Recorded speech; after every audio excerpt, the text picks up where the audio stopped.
Bonjour, bonsoir. Ça dépend de l'heure à laquelle vous regardez cette vidéo. Donc, c'est un plaisir de vous retrouver pour continuer avec le cours de nutrition, notamment l'étude de ce premier groupe d'aliments, lait et produits laitiers. Donc, nous poursuivons avec l'étude des fromages. Donc, je rappelle toutefois que les nutriments caractéristiques de ce groupe sont des protéines de bonne valeur biologique. C'est un groupe qui est riche en calcium. Alors, je rappelle que le calcium est contenu dans le lait est de loin plus assimilable que celui qu'on trouve dans d'autres aliments. Je dois vous rappeler aussi que le lait n'est pas l'aliment le plus riche en calcium. Donc, on a vu ça précédemment. Et les amandes, ça nous les a maintenant. Donc, les amandes sont plus riches en calcium. Et il y a d'autres aliments, par exemple, le thé séché, c'est plus riche en calcium. Mais cependant, cette richesse ne garantit pas une bonne assimilation. Et la raison, c'est que l'assimilation du calcium nécessite plusieurs facteurs, parmi lesquels il y a la présence de lactose, un milieu acide, les caséines, il y a aussi la vitamine D, il y a aussi le rapport calcium sur phosphore. Donc, ce rapport doit être supérieur à 1 pour faciliter donc, une bonne assimilation du calcium. Donc, toutefois, donc, le lait, c'est un aliment qui a une bonne quantité de calcium et le calcium du lait est bien assimilé par l'organisme. Donc ensuite, le lait contient beaucoup de graisses, notamment des acides gras saturés. Donc 65% des acides gras du lait sont des acides gras saturés. Et puis, il y a beaucoup de cholestérol aussi dans le lait. Donc dans ce groupe. Voilà en termes de rappel pour ce groupe, cette famille. Maintenant, nous allons poursuivre avec l'étude des fromages. Donc, les fromages, c'est un produit laitier, c'est-à-dire un produit qui est fabriqué à partir du lait. Maintenant, dans la fabrication de fromage, donc, il y a trois étapes, comme c'est mentionné ici dans le slide. Il y a d'abord la coagulation du lait. Donc, on peut procéder de deux façons pour coaguler le lait. Donc, par acidification lactique, OK, acidification lactique, ou bien par ajout de présure, OK. Donc, c'est le sucre gastrique des veaux non encore sevré contenant la chymosine. Donc, c'est la chymosine donc, qui va entraîner cette coagulation. Donc, cette coagulation consiste en la formation d'un gel de caséine. Donc, n'oubliez pas que dans le lait, on a principalement trois protéines. Donc, on a la caséine, qui c'est une protéine insoluble, OK, qui est déficitaire en méthionine et en cystéine, les deux acides aminés soufrés. OK, donc il faut se rappeler de cette information. Donc, la caséine, c'est une protéine insoluble qu'on trouve dans le lait, mais cette protéine est déficitaire en méthionine et en cystéine. Et cystéine, c'est un acide aminé extrêmement important pour la stabilisation des structures tridimensionnelles des protéines. Et maintenant, je dois vous rappeler aussi que le lait, c'est un produit qui est déficitaire en fer et en vitamine C. OK? Déficitaire en fer et en vitamine C. Et dans le lait, on ne trouve pas aussi une bonne quantité d'acide gras polyinsaturé, ok, une bonne quantité d'acide gras polyinsaturé. Et c'est pour cette raison, dans le lait maternel, le lait en poudre, donc on a ajouté non seulement du fer, mais aussi des acides gras polyinsaturés, donc qui sont indispensables au bon développement du cerveau de l'enfant. OK, donc maintenant, une fois que le lait est coagulé, donc qu'est-ce qu'on fait? Donc, on procède à l'égouttage. OK, c'est-à-dire on sépare le gel et du lactosérum. Donc on voit lait caillé. Ça, on parle de lait caillé. On lait caillé, c'est un lait côté que ou bien une agglomération, agrégat de substances et qui est en suspension dans une solution, dans l'eau. Et l'eau, c'est ce qu'on appelle le petit lait au lactosérum, qui est de couleur jaunâtre. Et ensuite, on a une agglomération d'une substance blanchâtre. Donc, cette substance blanchâtre, c'est ce qu'on appelle le caillé. OK? Donc, maintenant, une fois que le lait est coagulé, donc, qu'est-ce qu'il faut faire? Donc, on va passer là au passoire pour séparer caillé là de lactosérum là. Donc maintenant, le gel, qu'est-ce qu'on va faire avec ce gel ou encore le caille? Donc, on va mélanger des micro-organismes au caille et ces micro-organismes donc, vont sécréter des enzymes donc, qui vont digérer le lactose. OK? Donc, ces enzymes vont digérer le lactose et vont produire des vitamines au niveau du caille. Donc maintenant, ces micro-organismes, par exemple les levures ou encore les moisissures, donc vont en quelque sorte être responsables des caractères organoleptiques des fromages. Donc, cette étape s'appelle maturation. Donc, dans la fabrication de fromage, il y a trois étapes. Il y a la coagulation, il y a l'égouttage et ensuite il y a la maturation. Maintenant, le lactosérum, c'est le liquide jaune pâle qui reste après la coagulation du lait durant la fabrication du fromage. Il renferme du lactose, des protéines et des sels minéraux. Alors, pourquoi il y a du lactose, des protéines et des sels minéraux dans le petit lait?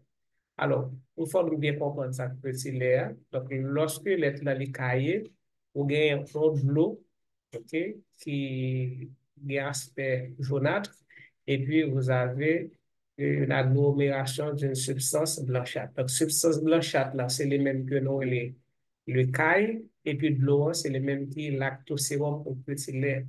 Donc, étant donné que c'est l'eau, mais toutes les substances qui hydrophile qui est hydrosoluble dans les plantes, eh bien, nous allons le retrouver dans le lactosérum. Par exemple, le lactose, qui est un hétérodyroloside, qui est riche en groupements hydroxyle, et les groupements hydroxyles sont polaires, sont hydrophiles.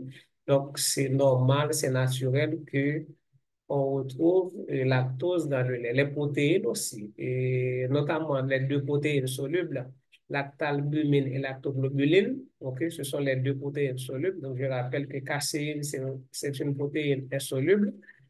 OK? Maintenant, on a aussi des sels minéraux. Donc, les sels minéraux sont chargés, et soit positivement, soit négativement. Donc, c'est normal et qu'on les retrouve dans l'eau, dans le lactosérum ou encore le petit lait, parce que, donc, ils ont, les sels minéraux ont de l'affinité pour l'eau. Voilà. Donc, maintenant, vous avez un travail à faire et ce travail doit être transmis demain après avoir visionné et, les deux vidéos que je vous enverrai. Donc, vous allez effectuer une recherche donc, sur les 8 familles de fromage.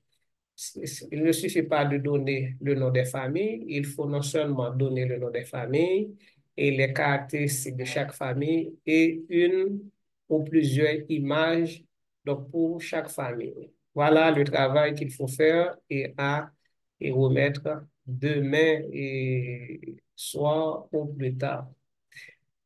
Voilà, maintenant, cette vidéo, donc je vais la poster sur ma page YouTube et les réactions, les questions, donc vous pourrez les produire dans la rubrique commentaires et je prendrai beaucoup de plaisir à répondre à vos questions et aussi à commenter vos réactions. Donc maintenant, il ne faut pas oublier aussi, une fois que vous accédez à la page, donc la première chose à faire, donc c'est de vous abonner pour pouvoir et recevoir les notifications des nouvelles vidéos. Donc, abonnez-vous, likez et puis commentez.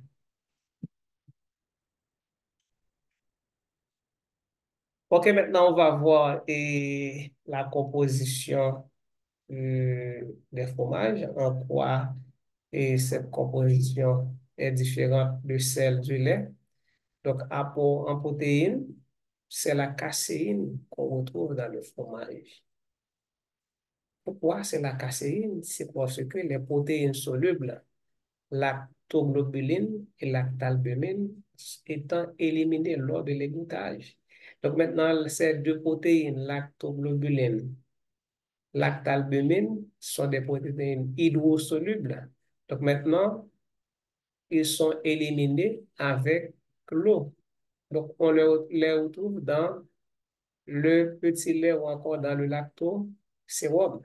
Donc, maintenant, ce qu'il faut comprendre, le lait, les protéines, le lait, en termes d'apport protéique, est plus intéressant que les fromages.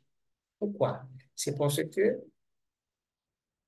la caséine qu'on retrouve dans le fromage ou les fromages, c'est une protéine de moindre valeur biologique que lactoglobuline et lactalbumine. J'avais dit précédemment que la caséine est déficitaire en cystéine et méthionine. OK? Donc, lactoglobuline, lactalbumine qui sont éliminés lors de l'égouttage, donc sont des protéines, et je dirais, complètes. Donc, on retrouve dans ces protéines tous les acides aminés essentiels, alors que ce n'est pas le cas pour la caséine. Donc, du point de vue de qualité, donc, le lait contient des protéines de meilleure qualité que les fromages. Et ce n'est pas seulement en termes de qualité, en termes de quantité aussi, parce que dans le lait, on retrouve non seulement la caséine, lactoglobuline et lactalbumine, alors que dans les fromages, il n'y a que caséine. Donc ça, c'est extrêmement important à retenir. Maintenant, la teneur en protéines est variable. Donc, 8 à 10% dans un fromage frais, 20 à 24% dans les fromages à pâte molle et 28 à 30% dans les fromages à pâte lisse. Donc là, c'est trois familles et des 8 familles de fromages et sur lesquels vous aurez à effectuer des recherches. OK? Donc là, on va notre pool, donc nous faisons 3 familles. Donc vous allez compléter cette liste. Ensuite, donner la caractéristique de chaque famille et une ou plusieurs images pour chaque famille. Maintenant, voyons l'apport en lipides. Donc, la totalité des lipides du lait est conservée dans les fromages. La teneur en lipides de fromage dépend de sa richesse en eau. Donc, les lipides des fromages sont composés majoritairement d'acides gras saturés, 60 à 65%, et d'acides gras monoinsaturés. Donc, je rappelle ici, quand on parle d'acides gras monoinsaturés, donc il faut avoir en tête acide oléique qui est le représentant, le principal représentant des acides gras monoinsaturés. Donc, les fromages affines, voici une autre famille encore, contiennent en moyenne 90 à 100 mg de cholestérol pour 100 grammes. OK? Donc, on a un apport en glucides. Donc, le principal glucide du lait c'est le lactose. Le lactose, c'est un hétérodiooloside, c'est-à-dire c'est un sucre complexe, un glucide complexe formé de deux sucres, de deux monosaccharos différents, le galactose et le glucose. Donc, ces deux monosaccharides sont liés par une liaison bêta-galactosidique et l'enzyme qui peut hydrolyser, briser cette liaison s'appelle lactase. Donc, le lactose est presque totalement éliminé lors de l'égouttage, donc avec l'eau. OK? On va retrouver le lactose non dans le taille, mais dans le lactosérum. Donc, la quantité restante est transformée en acide lactique lors de l'affinage. Donc, maintenant, c'est des bactéries lactiques donc, qui vont transformer ce lactose, le lactose restant, et dans le cas en acide lactique. Donc maintenant, et pour les personnes qui sont intolérantes au lactose, donc le lait et les produits laitiers comme les fromages, les yaourts fermentés, donc c'est une alternative. C'est une alternative pour les personnes qui sont intolérantes au lactose. Maintenant, apport en minéraux, donc l'apport en calcium et en phosphore donc, dépend du mode de fabrication des fromages. Les mentales pâte pressée cuite, c'est une autre famille encore. Donc, les mentales, c'est un exemple de cette famille, pâte pressée cuite, donc apporte environ 1000 à 1200 mg de calcium pour 100 grammes. Donc, c'est intéressant. Et sachant que les besoins nutritionnels de l'adulte en calcium, c'est 900 mg par jour. Donc, c'est très, très, très intéressant. Un fromage type pâte molle en contient 200 à 400 mg pour 100 grammes. Et puis, les fromages frais, 100 mg pour 100 grammes. Les fromages sont plus ou moins riches en chlorure de sodium. Donc, leur teneur dépend de la quantité de sel ajouté lors de la fabrication. Maintenant, apport en vitamines. Donc, la teneur en vitamines A des fromages est proportionnelle à leur teneur en matière grasse. Donc, la raison est simple. La vitamine A, c'est une vitamine liposoluble. Donc, maintenant, plus il y a de graisse, plus la concentration de vitamine A est élevée. Voilà, qui se ressemblent, s'assemblent. Les fromages bleus sont de bonnes sources de vitamines du groupe B. Pourquoi? C'est parce que et pour la maturation de ces fromages, on utilise des moisissures. Donc, les moisissures donc, synthétisent des vitamines B.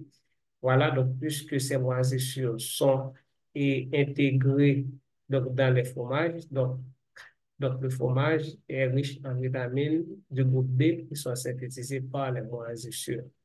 Donc, voilà en quelques mots pour les fromages. Donc, il y a beaucoup de produits laitiers. Donc là, on se limite vraiment à l'étude de seuls, donc qui nous donne une idée en fait des apports nutritionnels des produits laitiers. Mais il y a pas mal de produits laitiers.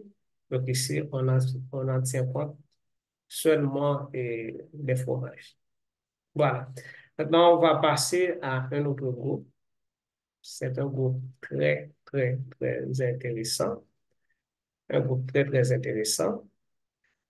Et ici, il s'agit de viande, poisson, œufs.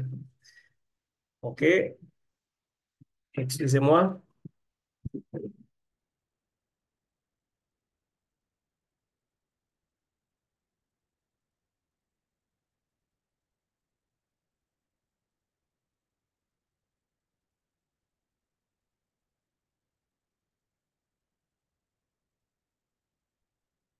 OK? Donc, c'est un groupe très intéressant. Donc, cette image parle d'elle-même. Donc, je vais vous laisser le soin de me dire dans les commentaires qu'est-ce que vous avez pensé de cette conversation entre ce petit animal et, et Gonexa. Donc, on a dit, ça doit être un gorille.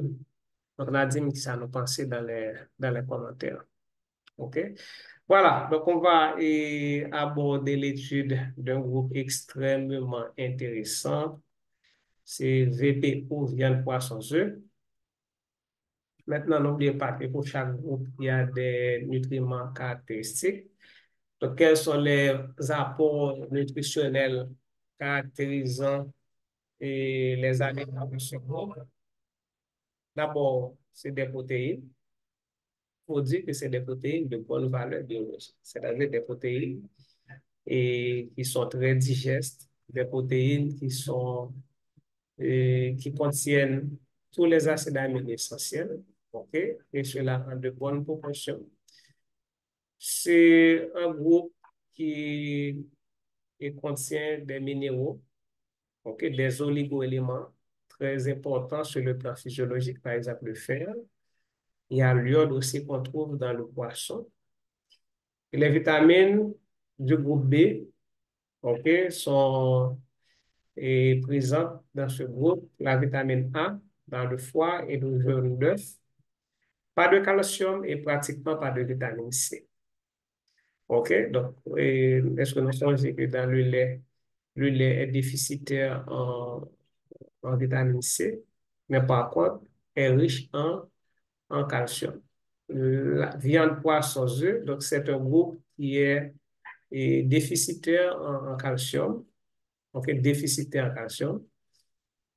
Et puis, la ressemblance avec le lait, c'est les deux derniers points, apport potentiel en lipides, oui, apport potentiel en lipides, que ce soit les acides gras saturés ou encore le cholestérol, notamment pour la viande. La différence, c'est que le poisson et l'œuf donc, sont plus riches, sont de loin plus riches en acides gras et polyinsaturés, et notamment acide linolénique, acide alpha-linolénique, acide oléique, acide docosahexaénoïque et acide eicosapentaénoïque que l'on trouve dans l'œuf et dans le poisson. Donc, c'est un élément très important. Et puis, c'est riche en cholestérol. Donc, le poisson est moins riche en cholestérol que l'œuf, que la viande. Donc, on verra ça dans la chute du coup. Voilà. Et apport en protéines. Donc, les viandes renferment en moyenne 20% de protéines. Oui. Maintenant, je voudrais attirer votre attention sur le fait que les légumineuses, par exemple, ça nous les pois, lentilles, et sont plus riches en protéines que la viande. Et si nous songeons bien, disons par exemple, pistache, 100 grammes de pistache, c'est 27 grammes de protéines. Donc, 100 grammes de pistache, 27 grammes de protéines. Maintenant, le problème, c'est que les protéines d'origine végétale sont inférieures que les protéines d'origine animale. Donc, les protéines d'origine animale ont une meilleure qualité, sont de meilleure qualité par rapport aux protéines d'origine végétale. Donc, ces protéines sont composées essentiellement de myosine. Myosine, c'est une protéine contractile, ok, myosine, de myoalbumine et de collagène. OK? Donc, myosine, myoalbumine, c'est des protéines qui sont de meilleure qualité que le collagène. Donc, collagène, c'est une protéine qui va avoir une bonne qualité. Collagène, et je pense que les constitué, les formé à 80% de trois acides aminés, et c'est glycine, c'est proline et hydroxyproline, ouais, 80%. Alors que plus les acides aminés varient dans la protéine, c'est plus de protéines intéressantes. Alors que 80% des acides aminés de collagène, c'est c'est proline, glycine et puis hydroxyproline. Donc, hydroxyproline, c'est un acide aminé modifié. Ok, c'est un acide aminé modifié. Donc, c'est-à-dire c'est après la traduction de collagène et que protéine ça, donc les subit ce qu'on appelle l'hydroxylation par une enzyme qu'on appelle proline. Prolyle, c'est pas proline, c'est prolyle, P-R-O-L-Y-L, ok, prolyl hydroxylase. Et je rappelle aussi que cette enzyme, il travaille avec vitamine C comme coenzyme. Maintenant, il s'agit pour la myosine et la myoalbumine de protéines d'excellente qualité comportant tous les acides aminés indispensables. Ouais, collagène, c'est une protéine de mauvaise qualité biologique. Donc, qui ça nous habituellement manger des collagène là-dedans? Par exemple, zo. On peut manger zo. Zo, c'est collagène. Collagène, on peut manger pour bête, pour cabrit, pour bœuf. C'est collagène. Donc, ça, et par exemple, pour cheveux, on est capable de dire, au besoin des protéines, comme cystéine, c'est pas des protéines, des acides aminés comme cystéine, des acides aminés essentiels. On est capable de manger zo toute la journée, capable de manger et, trial, capable de manger peu bête. Donc, mon ça, il pas et prend des protéines qui sont riches en acides aminés indispensables. Est-ce que nous entendons là-dedans? Donc, manger poule, manger zo, donc c'est pratiquement collagène nous prend. Et par conséquent, le collagène n'est pas favorable à comme si nous avons un cheveu qui diane, qui est belle, qui ne peut pas casser. Donc, il faut que nous mangions des protéines de bonne valeur biologique comme myosine, comme myoalbumine, comme lactalbumine, comme lactoglobuline que nous venons dans le lait. Donc, ces genres de protéines, ça va permettre que zone nous bien poussé, bien belle, il pas stri et là-dedans, est-ce que vous comprenez? Donc, voilà, donc cette image vous montre les acides aminés et une vingtaine environ. Donc, vous avez les acides aminés essentiels, 2, 4, 6, 8, 9. OK, donc qu'est-ce qu'on a? Histidine, isoleucine, leucine, lysine. Lysine, c'est l'acide aminé anabolisant. On a méthionine, OK? Méthionine, pas oublier que caséine est déficitaire en méthionine, caséine est déficitaire en méthionine.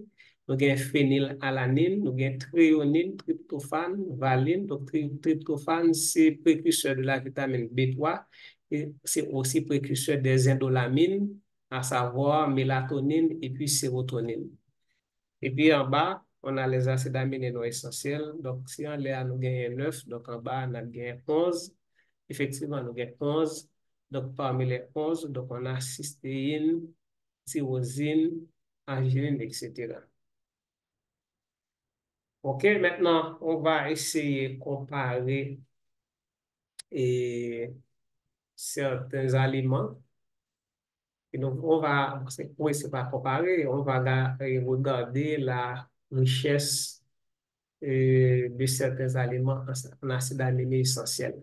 OK, essentiels pour l'adulte. Donc, les acides aminés essentiels, c'est relatif.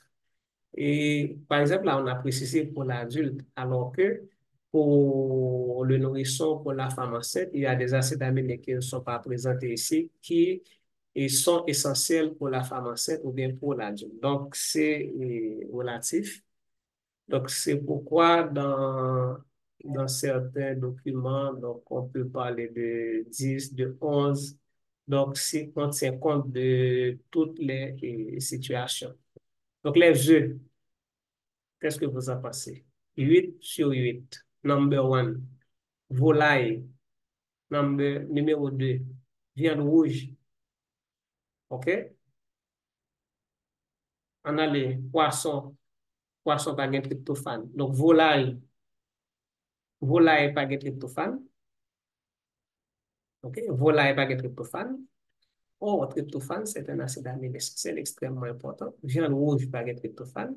Donc, qu'est-ce que ça veut dire? Donc, si on mange viande, on mange poule, donc, il faut assurer que on associe avec on l'autre élément qui est capable de venir avec tryptophane.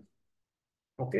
Donc là, nous pas capable d'associer ou viande avec ou viande ou bien volaille avec lait. Lait et gain tryptophane là-dedans. Donc il faut l'associer avec un autre aliment. Par exemple, figue banane, gain tryptophane. Est-ce que vous comprenez? Donc figue banane est riche en tryptophane. Donc, on regarde qui ça qui est tryptophane, par exemple, on gagne les céréales, voilà, céréales, des tryptophane. Donc, là, on fait blé, on fait du riz, on fait maïs. Donc, on mange viande rouge, on mange. Donc, là, il y a une complémentarité. Pourquoi? C'est parce que, euh, donc là, on gagne tryptophane qui pas dans viande, nan, qui pas dans volaille, là, pour là, et puis que céréales, là, les mêmes les porter. Donc, on regarde bien, par exemple, une bagage que nous habitués à manger, c'est nous manger en pile, c'est céréales associées avec pois, haricots, lentilles, etc. Donc, là, nous faisons par exemple un riz à pois.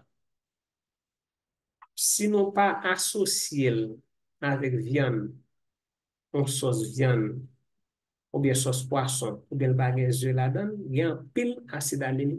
Ah bon, pas me dire un pile. Pas exagéré.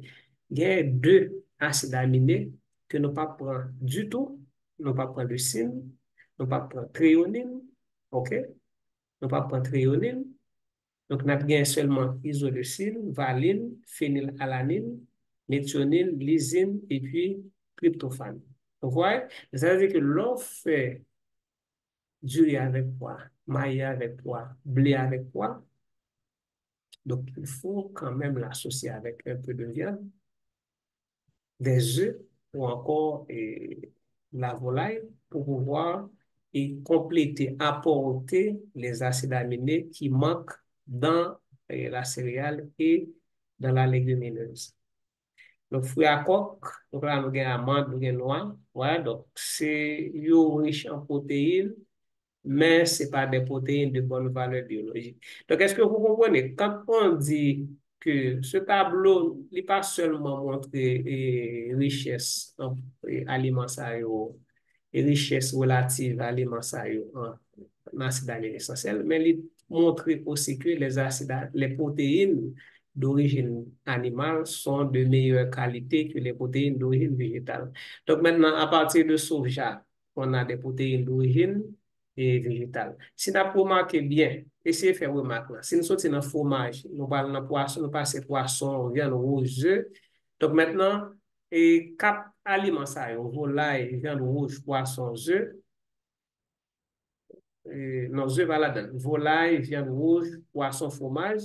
N'importe que trois premiers, volaille, viande rouge, poisson, ils manquent un seul acide aminé. Fromage manque deux. Et puis, si nous descendons en bas, à partir de soja qui est d'origine végétale, donc soja, céréales, légumineuses, c'est d'origine végétale. Soja manque trois, en aller. Céréales manque quatre. Légumineuses manque trois. Et puis, fruits à coque, amandes, et fruits ça, nous capables de lire également des oléagineux. Donc, il manque les mêmes cinq. Donc, est-ce que vous comprenez quand on dit que les protéines d'origine animale sont de meilleure qualité que les protéines d'origine végétale? Donc, maintenant, pour obtenir une protéine complète à partir des protéines végétales, il faut vraiment il faut plusieurs aliments. Et bref, même le nous apprend là, nous avons fait une sauce. Et si nous avons manger, nous avons mis noix là-dedans, nous avons du riz avec pois. OK, regardez vous nous. Nous faisons du riz avec lentilles, ou bien on est du riz avec haricots. Nous ajoutons noix là-dedans. Même les nous avons fait, nous mettons soya là-dedans tout, après, et pas jamais trionnine. Nous va remarquer ça? Bon, si nous ne pas mettre soja même, il n'y a pas de trionyl, il n'y a pas de leucine. Est-ce que vous comprenez? Et, donc, il doit y avoir des aliments d'origine végétale qui sont là, mais qui gagnent acide aminé ça. Donc, voyez, donc c'est c'est des protéines qui gagnent des carences vraiment en acide aminé. Voilà. On poursuit. Maintenant, apport en lipides des viandes. Donc, je rappelle qu'on est en train d'étudier le groupe viande, poisson, œufs, donc un groupe très intéressant. Donc, la teneur en matière grasse des viandes varie selon l'espèce. Alors, quand on dit l'espèce, donc on en a parlé de l'espèce animale, les poules, les cabrites, bœufs, cochons, etc. Il dépend aussi de l'état d'engraissement de l'animal et le morceau considéré. Donc, l'état d'engraissement, OK? C'est-à-dire que est-ce que bête là sont bêtes qui mangent en pile, qui pas marrer dans zèbre, et puis le morceau considéré. Donc, chaque morceau n'a pas les mêmes teneurs en vrai. Donc, vous allez voir que euh, ça nous les cervelles, dans la cervelle, c'est pratiquement une partie qui est plus riche en cholestérol. Il y a les abats aussi, c'est riche en graisse. Les abats, la cervelle, donc c'est très riche en cholestérol. Donc, il y a un tableau qui va présenter cette différence-là. Les lipides des viandes sont constitués principalement d'acides gras saturés. Voilà le problème. Ouais, principalement d'acides gras saturés. Donc, le mauvais gras, bon, alors, c'est pas général. Quand je dis mauvais gras, donc c'est par rapport aux acides gras et polyinsaturés. Donc, c'est pauvre en acides gras polyinsaturés, notamment acides gras qui est important pour le développement du cerveau de l'enfant. Et les acides gras indispensables, acide linolénique, acide alpha-linolénique, acide linoléique. Les volailles représentent globalement une bonne source d'acides gras mono et polyinsaturés. Donc, sur le plan lipidique, les volailles sont meilleures que la viande. Les volailles sont considérées comme de la viande blanche, alors que cabrit, cheval, bœuf, bourri, et tout ça au mouton, et même c'est viande rouge. OK? Donc, quand on dit volaille, quand on parle de viande blanche, donc on fait référence à volaille, on fait référence à poisson. OK? Maintenant, ce qu'il faut retenir ici, donc c'est que volaille, yo plus riche en acides gras mono et polyinsaturés que la viande. Donc, toutes les viandes, même maigres, sont sources de cholestérol, en particulier les abats. Alors, abats, il y a plus de femmes posées étudiants en question sur abats. Moi, c'est abats, il y a un peu qui ne pas connaître. Abats, c'est les organes internes. Par exemple, les tripes, les intestins, ou les foie, ou les langue, ou les cœur. Donc, c'est ça que nous les abats. Donc, en Haïti, nous les tombés. Ouais, donc c'est riche en cholestérol. Riche en cholestérol. Le cervelle fait partie des abats et cervelle, c'est le numéro un. Donc, en termes de pourcentage en cholestérol. Donc, voici le tableau dont je vous ai parlé.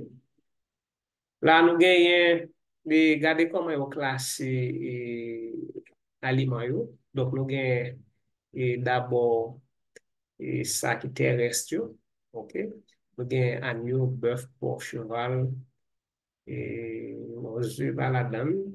Nous avons oie, nous avons poulet, nous avons dinde. Et puis, ensuite, nous avons aquatique. Poisson, au naturel, sardine, saumon, hareng. Vous allez voir la différence entre les aliments d'origine aquatique et puis ça qui est d'origine terrestre. Allez, qui ça nous est? Et lipides totaux. Donc, gramme pour 100 grammes. Qui est qui est plus riche là en graisse? Donc, c'est oie. OK? Oie. Donc, c'est plus riche en graisse. Ensuite, nous avons hareng. Bon, c'est évident. Donc, les noix hareng, donc nos harengs sont aliments qui riches en graisse. Et puis, nous avons aussi c'est saumon. OK? Donc, c'est n'a gardé poulet. Nous avons poulet pauvre en graisse. Œufs aussi, il y a une bonne quantité. Il y a œufs avec saumon. Et puis, le porc. Donc, grand pile nan nous là, qui est capable de dire porc, c'est aliment qui a plus riche en graisse, alors que c'est pas ça. Donc là, si on regarde bien, le porc, il vient après et hareng. Il vient après agneau. Effectivement, les brebis, les agneaux, est riche en graisse. Oui, oui, c'est très riche en graisse. Donc, surtout le lait et des brebis. Donc, c'est riche en graisse, riche en protéines. Maintenant, ce qui nous intéresse, c'est pas tant les lipides totaux, mais c'est la répartition de ces lipides, OK? C'est le pourcentage d'acides gras et saturés, monoinsaturés, polyinsaturés. Donc, c'est à partir de ça qu'on va déterminer la qualité des lipides. OK? Donc, quantité totale, là, pas un problème. Maintenant, c'est à partir de ces trois éléments, acides gras saturés, monoinsaturés, polyinsaturés. Donc, ces éléments, ça va dire nous, est-ce que lipide là est d'une bonne ou d'une mauvaise qualité. Nous allons considérer les, les œufs, ensuite les aliments d'origine qui viennent d'animaux terrestres, et puis les poissons. Œufs, ok, donc il y a en quantité moyenne, il y a 36 grammes, il représente 36% des acides gras totaux, 36%. Et puis nous gagnons monoinsaturé qui c'est 48,8%. Et puis nous gagnons 15,1% qui c'est acide gras polyinsaturé. C'est-à-dire que œufs, notamment jaunes œufs, hein, ils gagnent beaucoup plus d'acide gras monoinsaturé que polyinsaturé. OK, maintenant, si nous regardons et, et aliments qui en l'air, n'a pas qu'il y a plus acide gras saturé que œufs. OK? Maintenant, si nous comparons monoinsaturé, donc il pratiquement gagne même quantité avec bœuf, même quantité avec porc et même quantité avec œufs. Et ça m'étonne vraiment que cochon gagne autant d'acide gras monoinsaturé. Ça, c'est une bonne nouvelle quand même si il gagne en pile acide gras saturé et très pauvre en acide gras polyinsaturé. OK? Donc là, si on a regardé, nous c'est bœuf qui à partir de cheval, porc, bœuf, agneau, c'est bœuf avec agneau qui est plus pauvre en acide gras saturé. Donc, agneau même, oui, donc il est plus pauvre en acide gras polyinsaturé, bœuf en deuxième position. Et puis, nous avons cheval. Voilà, ça sont d'autres bagages qui étonnent. Mais vous savez que cheval, c'est très intéressant. Donc, la composition en lipides du cheval, c'est extrêmement intéressant. Là. Parce que si nous regardons, c'est 4,6 grammes, c'est pas riche en. Donc, cheval pas riche en graisse, contrairement à porc, contrairement à bœuf, contrairement à agneau. Ouais, donc, c'est pratiquement même quantité avec poulet. Ouais, 4,6 et puis 4 grammes. Donc, c'est pratiquement même quantité. Hein. Et puis maintenant, si on regarde la répartition des acides gras, donc c'est pratiquement équilibré. OK? Parce que attends, oui, c'est pratiquement équilibré. Donc là, on a 39,5 pour acide gras saturé, 34,9 et puis une bonne quantité d'acide gras polyinsaturé. Donc, c'est pas mal du tout. C'est pas mal du tout. Donc, ouais, donc, n'oubliez pas que lait de cheval est consommé. OK? Donc, nous mangeons viande cheval ici. Lait de lentou, c'est un lait très intéressant. OK? Donc, c'est un lait très, très intéressant. OK, maintenant, on passe dans le produit aquatique. Donc, thon, donc, hareng. Donc, hareng, c'est le deuxième aliment là, qui est plus riche en graisse. Mais si on a regardé aussi, c'est l'aliment le plus riche en acides gras polyinsaturés. OK? C'est l'aliment le plus riche en acides gras polyinsaturés. Donc, c'est pas mauvais du tout. C'est très bon. OK? C'est bon. Acide gras polyinsaturé, on va bien suspendre dans ça. Et mesdames, c'est acide gras qui est extrêmement important pour le développement du cerveau de vos enfants. Donc, c'est-à-dire que donc, si nous avons besoin de faire un monde qui est intelligent, donc il faut consommer des aliments riches en acide gras polyinsaturé. Hareng, c'est une. OK? Hareng, œufs. Donc, saumon, sardine. Est-ce que nous comprenons? Donc, donc, on fait comparaison. Donc, nous pas vrai que aliments qui d'origine et aquatique sont plus riches en acides gras polyinsaturés. Excusez-moi, nous voyons ça. Donc, ils sont plus riches en acides gras polyinsaturés. OK? Donc, ils ont une bonne quantité d'acides gras monoinsaturés et plus pauvres. Regardez bien, oui, plus pauvres, à l'exception du thon. C'est ça? Oui. Donc, ils sont plus pauvres en acides gras et saturés. Donc, c'est pas pour rien lorsque nous allons au banquet, il y a viande, il y a poisson, il y a poulet. C'est que ça nous courait avant. Nous allons poisson avant.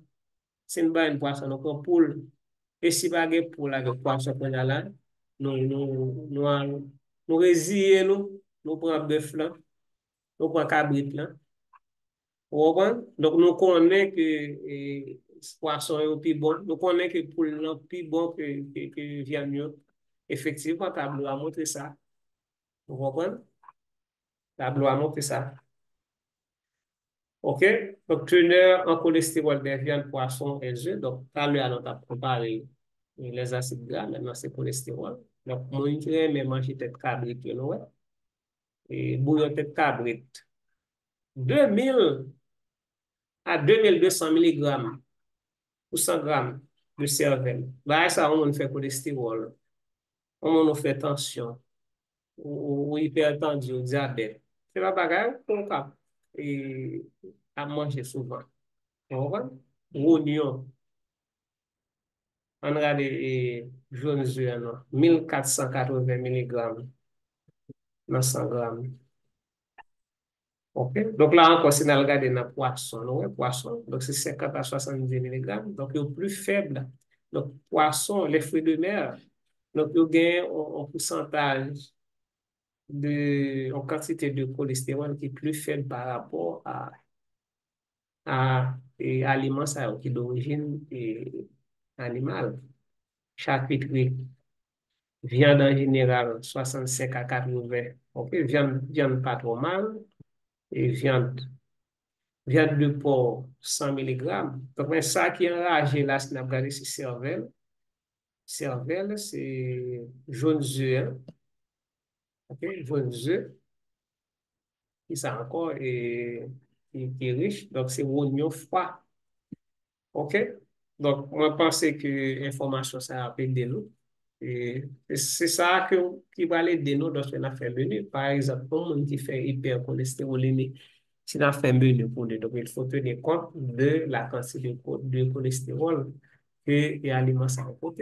Donc, pour monde qui fait hypercholestérolémie, on a fait un menu pour lui, donc il faut tenir compte de la quantité d'acide gras parce que le foie il est capable de synthétiser le cholestérol à partir des acides gras saturés. OK? Donc, c'est important à prendre en compte dans l'élaboration des menus. Apport glucidique, donc, il est négligeable car il n'y a pratiquement plus de glycogène dans la viande au stade de sa commercialisation.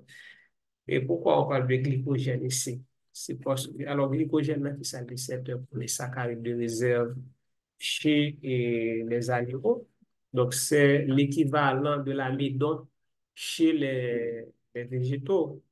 C'est un polymère de glucose. Donc, maintenant, c'est stocké à deux niveaux. C'est au niveau du foie, au niveau des muscles. Donc, si immédiatement après l'abattage de l'animal, tu as une quantité de glycogène, donc le glycogène, ça, il est dégradé au moment de la commercialisation. Donc, avec le temps, il est dégradé avec le temps. Donc, du coup, donc, l'apport glucidique à partir des viandes, donc c'est très, très, très, très négligeable. Donc, les viandes ne représentent pas une source de glucides. C'est une source de protéines, c'est une source de lipides, OK? Notamment d'acide gras et gain un peu d'eau aussi dans la viande. Les viandes sont riches en phosphore et représentent la meilleure source alimentaire de fer héminique. Fer héminique, c'est fer 2. Oui, de fer 2. M, il s'agit de fer ferreux. Voilà, fer 2, mieux absorbé que le fer ferrique des végétaux. Donc, il est riche en phosphore Mais par contre, nous avons recueilli pas de calcium. Nous avons groupe ça va de calcium. Donc, on va pour nous comprendre. Donc, s'il est riche en phosphore, il va de calcium. Le rapport calcium sur phosphore, là, faible. Donc, s'il est faible, donc il n'est pas favorable à l'absorption du calcium. Donc, cette catégorie d'aliments est pauvre en calcium et présente un très mauvais rapport calcium-phosphore. Donc, les abats, en particulier le foie, sont très riches en fer et en phosphore. Donc, en pile fois, et depuis mon anémie, là, quand ça nous fait, nous allons manger et foie, effectivement, foie riche en fer, mais n'oubliez pas, donc le fer, pour être bien assimilé, donc il faut l'associer avec la vitamine C. OK? Donc cela signifie, si on mange le matin, on a mangé un banane à foie, laitue ou bien croissant, donc il jus pour le corps, un jus qui gagne un peu de vitamine C, orange, citron, chadec, cerise, goyave. OK? On a vitamine C, ça. Il facilite l'absorption du fer. OK? Donc, la viande procure trois oligo-éléments. Trois oligo-éléments, ça. Il y a le cuivre, il renforce l'action anti-anémique du fer et de la vitamine B12. C'est-à-dire que l'homme mange viande, donc, elle a fait prévention anémie. Il y a sélénium, un antioxydant intervenant dans la prévention du cancer, des affections cardiovasculaires du vieillissement. Donc, le sélénium, cuivre, zinc, manganèse, ce sont les minéraux antioxydants. Donc, nous joignons dans les enzymes antioxydants, glutathion peroxydase, par exemple. Donc, dans glutathion peroxydase, nous avons sélénium. Le zinc, oligo-élément essentiel intervenant dans la formation des spermatozoïdes, monsieur n'entendez? Les défenses immunitaires, la croissance, le goût, la vision nocturne, la sécrétion d'insuline, cicatrisation des plaies et surtout la régénération des fanères, donc ongles, cheveux. Donc, c'est trois oligo-éléments qui jouent des rôles très importants pour l'organisme. OK? Donc maintenant, apport en vitamines, les viandes sont dépourvues de vitamines liposolubles, ADEC. Elles sont riches en vitamines du groupe B. Les abats, principalement le foie, en sont les plus riches et représente en outre un apport important de vitamine A et vitamine D. Donc maintenant, en haut, on a dit que les viandes sont dépourvues de vitamines liposolubles, ADEC, mais en bas, on a précisé que les abats, donc nous même une vitamine A et une vitamine D. OK? Donc n'oubliez pas que les abats, donc c'est ça, nous les tombés et la caille tombée. Alors, quels sont les avantages? Riche en protéines d'excellente qualité, meilleure source de fer héminique, riche en vitamine B, particulièrement la vitamine B12, donc ça tout le monde le sait.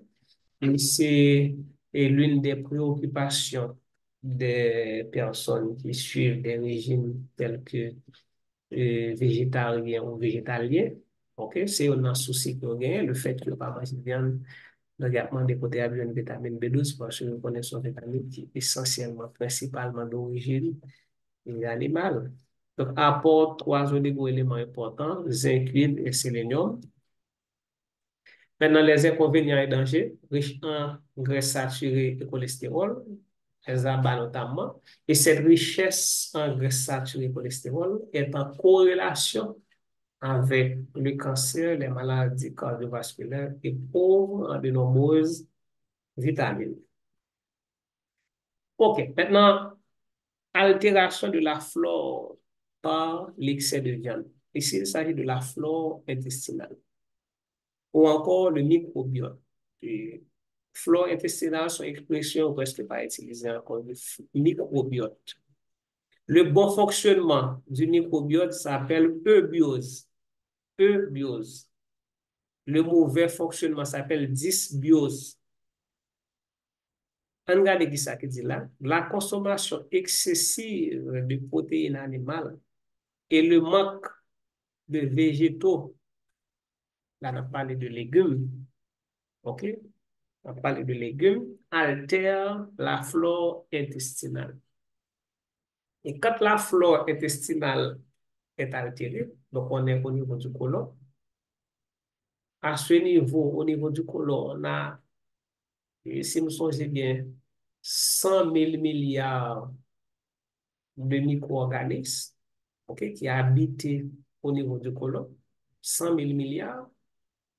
Donc maintenant, quand cette flore ne fonctionne pas correctement, elle est pro-inflammatoire.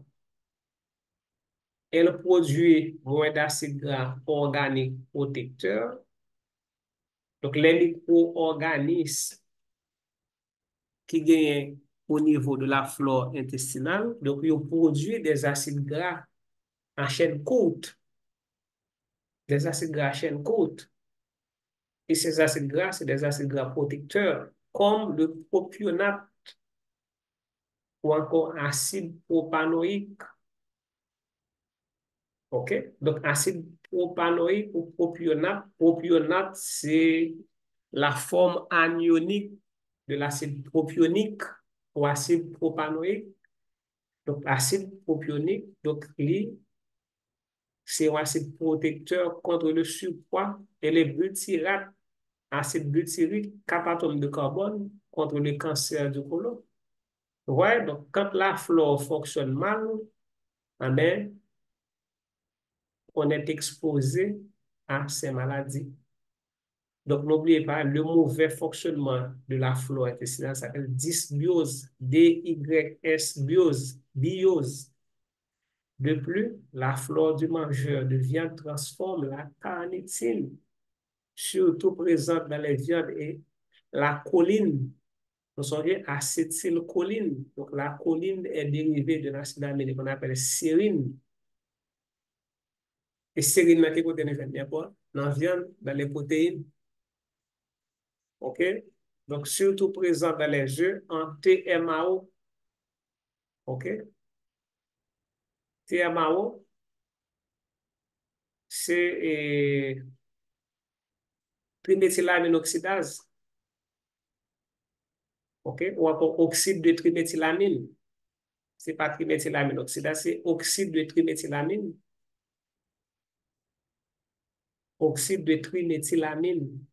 Qui ça, oxyde de triméthylamine? En substance qui endommage les parois artérielles. Donc, quelle est la recommandation? Plus de végétaux dans nos assiettes. Il faut manger des fruits, des légumes.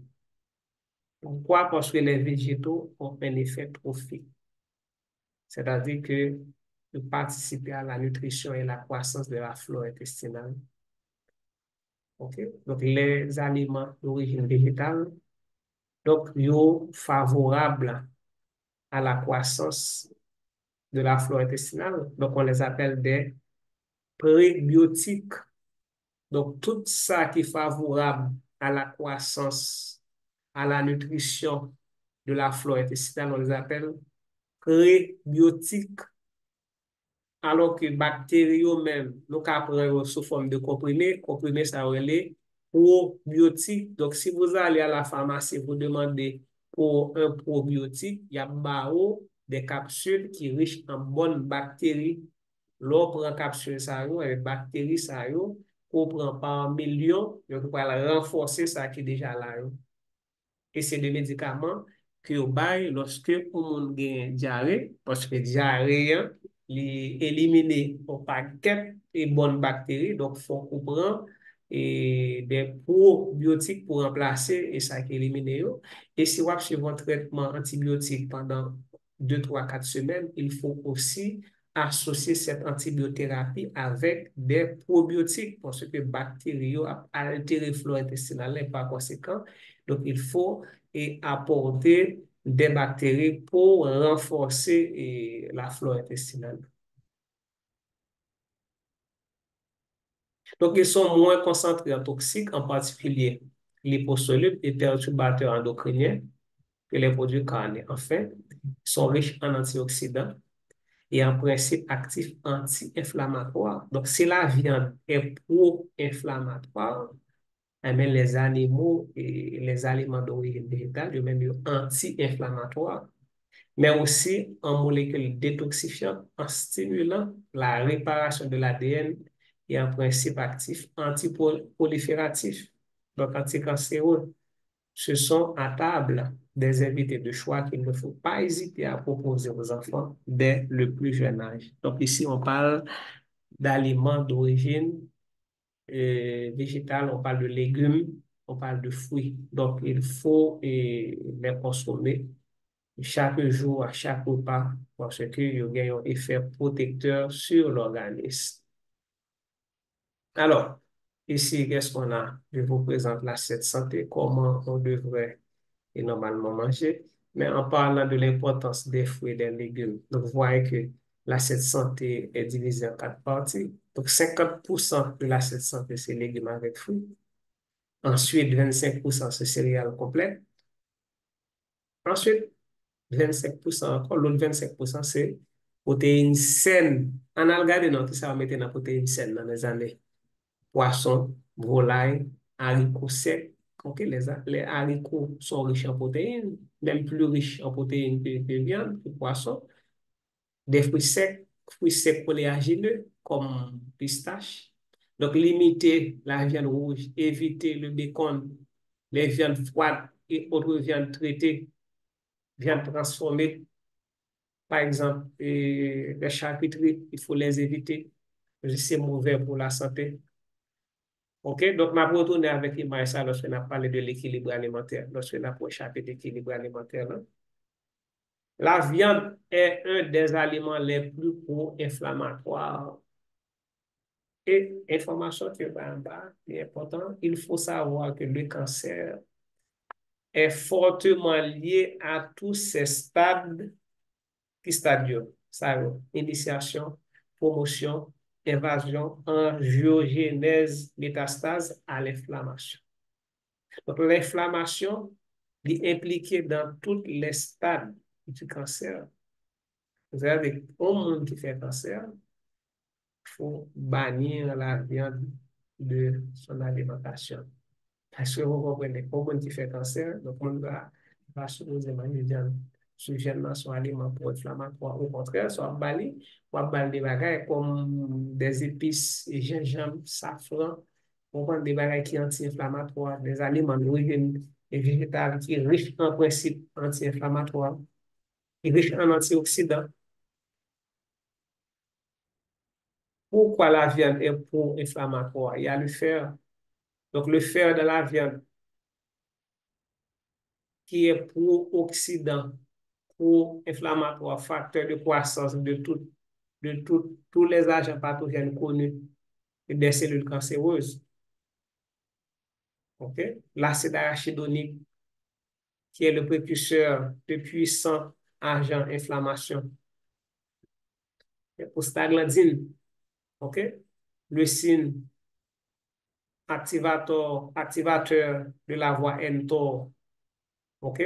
Nous avons des germes dont les endotoxines passent dans le sang après chaque ingestion. Donc, viande, ce n'est pas un aliment qu'on t'a supposé manger sans crudité. On va manger viande,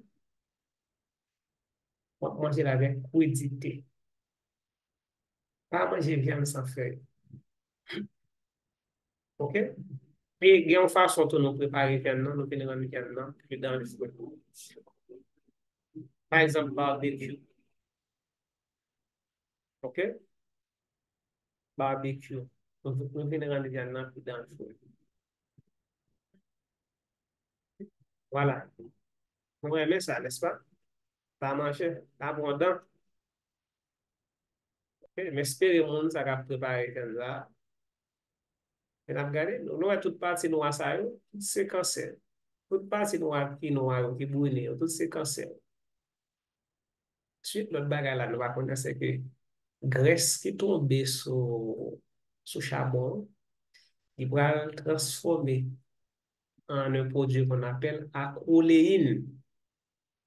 C'est-à-dire acroléine obtenue par la combustion des graisses, en particulier lors des barbecues, avec le benzopyrène. Non seulement il y a la choléine, mais il y a benzopyrène aussi qui est formé lors de la combustion des graisses. Aussi, l'un des toxiques les plus puissants de la fumée de cigarettes et de la pollution aérienne dans les pots d'échappement des véhicules est puissamment mutagène et cancérigène. La choléine. Donc, vous comprenez? Un homme averti en vaut deux. OK? Donc là, c'est les besoins à faire. Enfants, adolescents en pleine croissance une fois par jour. Donc, besoin accru en zinc, vitamine B et fer. Femme enceinte 3 fois par semaine. Besoin accru en zinc, vitamine D et fer. Femme à la puberté et à la ménopause 2 à 3 fois par semaine. Besoin fer pour un homme ou une femme ménopausée, pas nécessaire pour consommation festive, 1 à 3 fois par mois. Voilà. Donc, viande, c'est pas un aliment qu'il faut abuser parce que c'est vrai qu'il y a des protéines de bonne valeur biologique, mais aussi c'est un aliment qui est associé à des risques de cancer, de maladies cardiovasculaires élevés. Poisson. OK, donc on va s'arrêter là pour que la vidéo n'est pas trop lourde. Donc, je vous enverrai une autre vidéo qui va commencer à partir de poisson.